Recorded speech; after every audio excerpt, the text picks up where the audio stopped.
तो hello guys, आज की इस वीडियो में हम बात करने वाले बहुत ही सीरियस टॉपिक पे। आपने ये न्यूज़ तो सुनी होगी ना कि कोरियन गेम की वजह से गाजियाबाद में 3 बच्चियों ने सुसाइड कर लिया।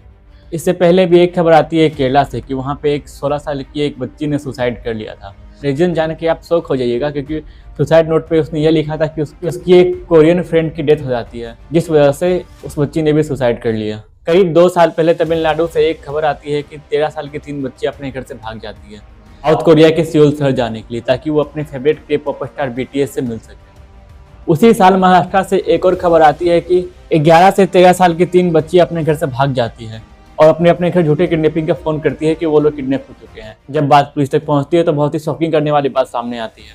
बात यह थी कि वो लोग अपने घर से भागे थे ताकि वो कोरिया जाकर अपने फेवरेट के पॉप स्टार BTS से मिल सके। आपको एक केस तो याद होगा, अतुल सुभाष केस। उसमें उसकी बीवी भी कोरियन ड्रामा और कोरियन कल्चर से इतनी ऑब्सेस्ड हो चुकी थी कि वो अपने हस्बैंड को कोरियन जैसा एक्ट करने के लिए कहती थी। दिन भर कोरियन ड्रामा देखती थी, कोरियन रोमांटिक ड्रामा। उनका एक्सपेक्टेशन था कि मैं जो ना कोरियन आदमी जैसा हो जाऊं, लेकिन मैं इंडियन आदमी हूँ और मैं ऐसे ही ठीक हूँ। इन सब चीजों में एक चीज कॉमन है, ऑब्सेशन। एक और बहुत ही वायरल वीडियो सामने आता है कि जब राहुल गांधी भारत जोड़ो यात्रा के दौरान जब अलग अलग जगह जा रहे थे, लोगों से बात कर रहे थे, वो एक जगह पहुंचते हैं। वहाँ पे काफ़ी सारे स्टूडेंट्स थे। तो उन्होंने एक सवाल पूछा कि आप लोग बड़ा होकर क्या बनना चाहते हैं। तो सभी लड़कियों ने जवाब दिया कि हम बड़ा होकर नर्स बनना चाहते हैं। यहाँ तक सब ठीक था। फिर राहुल गांधी ने अगला सवाल पूछा कि वो बड़े होकर कहाँ जाकर काम करना चाहती है। तो गर्ल्स का जवाब था कोरिया। तो राहुल गांधी ने पूछा कि वो कोरिया क्यों जाना चाहती हैं, तो वो लोग बोलने लगे BTS आर्मी। ये जवाब सुन के राहुल गांधी भी शौक हो गए थे। And what do they want to do when they're big? Nursing. And where do you want to work? Korea. Nice. Why Korea? यार BTS आर्मी। अगर कोई इंसान किसी चीज को देख रहा है, पसंद कर रहा है, तो ये कोई बड़ी बात नहीं है। बात तब बिगड़ जाती है जब यही पसंद ऑब्सेशन में बदल जाता है। दरअसल पसंद और ऑब्सेशन में काफी ज्यादा अंतर होता है। पसंद का मतलब यह होता है कि लाइफ हमेशा बैलेंस रहती है। वो चीज जो हम पसंद कर रहे हैं ना मिले तो फिर भी लाइफ चलती रहती है, इसमें उतना कोई फर्क नहीं पड़ता।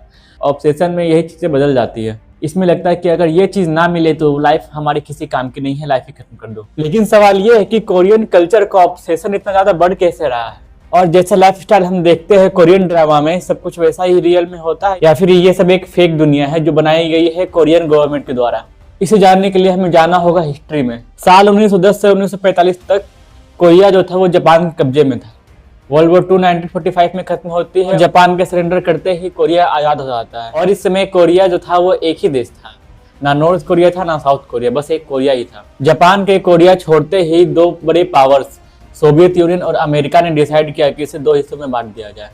जो नॉर्थ कोरिया था वो सोवियत यूनियन के कमांड के अंदर आता था और जो साउथ कोरिया था वो अमेरिका के अंदर आता था। 1948 में ये देश 2 टुकड़ों में बंट जाता है, एक नॉर्थ कोरिया और दूसरा साउथ। और फिर 1950 में शुरू होता है कोरियन वार, जो कि साउथ कोरिया में सब कुछ खत्म कर देता है। इस कोरियन वार ने साउथ कोरिया को लगभग पूरी तरह से डिस्ट्रॉय कर ही दिया था, शहर को मलबे में बदल दिया था। और तो और साउथ कोरिया की गिनती जो है वो दुनिया के गरीब देशों में होने लगी थी। साउथ कोरिया के लीडर्स को समझ में आ चुका था कि वो लोग हथियार से नहीं लड़ सकते। तो उन लोगों ने अपने कल्चर और अपने इकोनॉमी को ही अपना हथियार बनाया, एडुकेशन को अपना राष्ट्रीय धर्म बना दिया था। सभी लोग बस एडुकेशन पे ज्यादा फोकस कर रहे थे और इंडस्ट्रियल ग्रोथ में उन्होंने बहुत ज्यादा फोकस किया था, जैसे कि सैमसंग, LG और Hyundai जैसी कंपनियां उभर कर बाहर आई थी, ग्लोबल मार्केट में चारों तरफ फैल गई।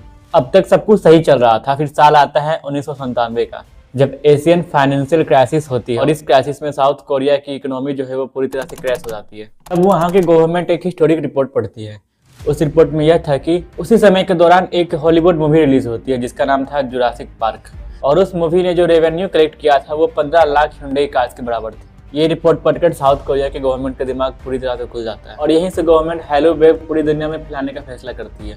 फिर वहाँ की गवर्नमेंट ने K-पॉप, K-ड्रामा और कोरियन फिल्म को इंडस्ट्री का दर्जा दिया था और वहाँ के डायरेक्टर्स और आर्टिस्ट को फुल छूट दे दी थी कि आप अपनी पूरी क्रिएटिविटी का यूज कीजिए और बहुत ही बेहतरीन फिल्में बनाइए। मूवी इंडस्ट्री के लिए एक प्रॉपर ट्रेनिंग सिस्टम बनाया गया था ताकि वो एक्टर्स और जो परफॉर्मर कर रहे हैं उनकी ट्रेनिंग पूरी बेहतरीन तरीके से हो सके। जानबूझकर ग्लोबल ऑडियंस को टारगेट किया गया था, लेकिन ये सब नॉर्मल नहीं था। ये सब एक प्री प्लान प्रोजेक्ट था जो साउथ कोरिया की गवर्नमेंट प्लान कर रही थी। लेकिन जो हमें इन ड्रामाज में दिखाया जाता है, कोरियन ड्रामाज में, क्या वो ऑफ स्क्रीन पे ऐसा रहता है मूवीज में देखते हैं, ड्रामाज में देखते हैं?